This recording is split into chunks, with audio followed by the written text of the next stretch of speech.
dans Chers grands-parents, paru aux éditions Albin Michel le 22 février 2023 et que Télé Loisirs a pu lire, Jacques Weber revient sur le climat de violence qui régnait dans son foyer. Un récit glaçant. Jacques Weber fait l'actualité. Mais cette fois, ce n'est pas depuis les planches ou le petit écran que le comédien et metteur en scène fait entendre sa voix.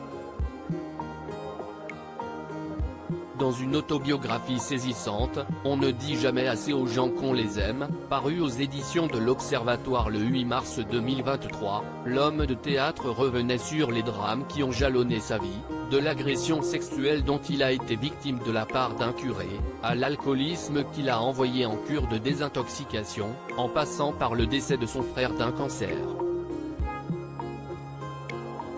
Et le compagnon de Christine Weber avait visiblement envie de se livrer, puisque l'on retrouve également ses confidences dans Chers grands-parents, dans lequel Nathalie Lévy compile les témoignages de personnalités, comme Michel Drucker ou Julie Gaillet, évoquant leurs aïeux.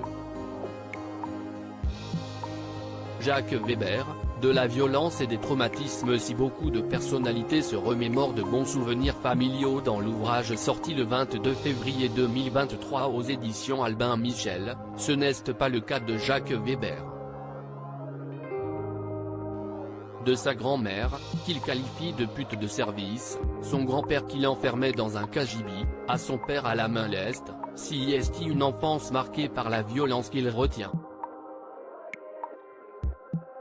Au point que le jeune Jacques en hérite, et l'exerce contre la seule figure familiale qui a su le protéger, sa mère.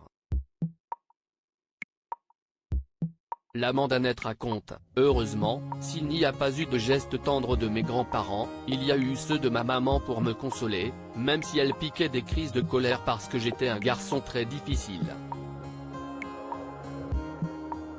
Il m'arrivait même de la taper. » Un cycle de brutalité qu'il arrivera heureusement à endiguer. Mon père dégrafait sa ceinture pour me rouer de coups car enfance et violence ne font pas bon ménage et ça, Jacques Weber le sait.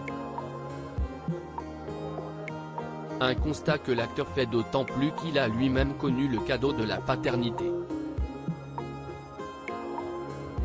Si est une chance magnifique de faire un enfant, assure le papa de Tommy, Kim et Stanley, eux-mêmes du sérail.